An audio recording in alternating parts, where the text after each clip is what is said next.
Assalamualaikum warahmatullahi wabarakatuh. Perkenalkan, saya Natasha Nora dengan NIM 13123000084 dari mata kuliah Hukum Perusahaan kelas D, mahasiswa Fakultas Hukum Untak Surabaya. Di sini saya ingin mewawancarai dengan kakak siapa? Perkenalkan, saya Tina Fitrian Dias dari Fakultas FEB. Baik, sebelumnya di sini izinkan saya mewawancarai dengan Kak Tina. Ada beberapa pertanyaan yang ingin saya tanyakan dan juga jelaskan terkait dengan koperasi konvensional dan juga koperasi merah putih. Untuk pertanyaan pertama, apakah kakak sebelumnya tahu mengenai koperasi konvensional dan koperasi merah putih? Kurang tahu, bisa dijelaskan mungkin? Baik, di sini saya akan menjelaskan ya. Jadi, koperasi merah putih sendiri yaitu koperasi dengan model modern berbasis digital yang muncul sebagai alternatif dari koperasi konvensional. Koperasi ini lebih menekankan pada prinsip transparansi, gotong royong, dan pemberdayaan ekonomi rakyat menggunakan teknologi. Setelah itu, pada koperasi konvensional, yaitu koperasi konvensional adalah bentuk koperasi tradisional yang mengikuti struktur dan sistem yang lebih lama atau klasik sesuai dengan Undang-Undang Perkoperasian di Indonesia. Begitu, menurut Kak Tina, apakah sudah sedikit memahami tentang koperasi konvensional dan koperasi merah putih? Itu boleh nggak disebutkan kayak contohnya itu apa gitu? Baik, dari contohnya sendiri, koperasi merah putih yang digagas oleh Sandiaga Uno, Kak. Jadi Sandiaga Uno dan relawan pada awalnya bertujuan mendukung UMKM dan usaha rakyat pasca pandemi dengan pendekatan digital dan kolaboratif. Lalu pada koperasi konvensional itu ada contohnya kayak koperasi unit desa atau KUD, ada koperasi pegawai negeri atau bisa disebut KPN, dan koperasi pasar tradisional. Gitu, Kak. Baik. Untuk pertanyaan kedua, apakah bisa saya lanjut? Bisa. Apakah kakak tahu perbedaan koperasi konvensional dan koperasi merah putih sebelumnya? Kurang tahu sih. Mungkin bisa dijelaskan lagi ya? Baik, di sini saya izin menjelaskan ya, Kak. Jadi, perbedaan koperasi konvensional dan koperasi merah putih sendiri itu, koperasi merah putih lebih modern dan cara kerjanya juga lebih digital daripada koperasi konvensional yang dimana masih menggunakan administrasi yang seperti tradisional, yang dimana seperti KUD yang istilahnya orang-orangnya pun juga lebih ke bagian yang tradisional lah, Kak, kayak strukturnya, sistemnya gitu. Jadi kalau yang merah putih itu lebih ke untuk orang-orang, biasanya digunakan untuk orang-orang kota, seperti itu, Kak. Apakah kakak bisa memahami untuk yang perbedaannya? Bisa. Baik, untuk selanjutnya, apakah kakak tahu cara kerja koperasi konvensional dan koperasi merah putih? Mungkin kurang tahu juga, bisa dijelaskan juga gimana cara pengerjaannya, pelaksanaannya gitu. Baik, kalau koperasi merah putih ini lebih ke biasanya terdapat aplikasi juga, Kak. Jadi mungkin memiliki beberapa ciri dari koperasi merah putih, yaitu berbasis digital, yang dimana operasional koperasi memanfaatkan aplikasi atau platform digital untuk transparansi data dan efisiensi layanan, Kak. Terus yang lanjut ke transparansi tinggi, Kak. Jadi transparansi tinggi yaitu laporan keuangan dan aktivitas koperasi dapat diakses secara terbuka oleh anggotanya. Lanjut ada kolaboratif dan inklusif, di mana mendorong partisipasi aktif dari anggota tanpa diskriminasi status sosial. Dan yang terakhir ada tujuan sosial dan ekonomi, fokus pada pemberdayaan ekonomi masyarakat kecil dan menengah.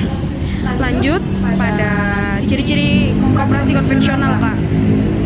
Ciri-cirinya yang pertama yaitu ada berbasis manual atau semi digital, yang dimana pengelolaan uang dan administrasi biasanya masih dilakukan secara manual atau dengan sistem sederhana.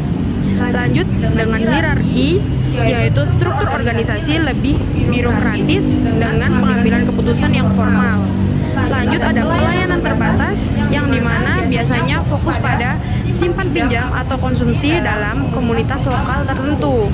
Dan yang terakhir adanya kurang transparan, yaitu laporan dan kegiatan mungkin tidak rutin dibagikan kepada anggotanya, Kak. Begitu. Baik. Bisa saya lanjutkan untuk pertanyaan yang selanjutnya? Yang selanjutnya yaitu menurut Kakak yang kiranya mudah untuk diakses antara koperasi konvensional dengan merah putih, yang mana nih, Kak?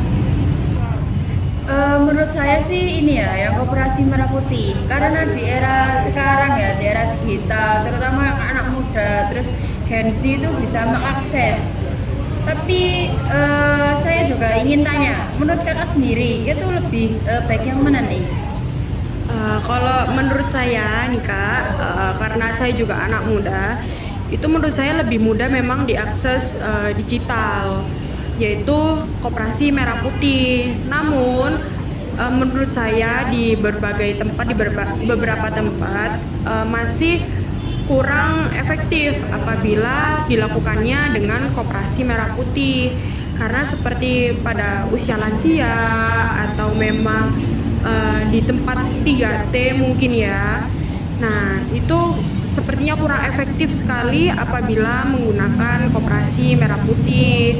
Jadi kalau tergantung tempat sih, Kak. Kalau di kota perkotaan seperti Surabaya, Sidoarjo, menurut saya lebih efektif memang koperasi merah putih karena digital. Tapi kalau memang seperti pedesaan di kabupaten atau 3T terutamanya, saran saya di koperasi digital aja sih, Kak. Konvensional sih, Kak.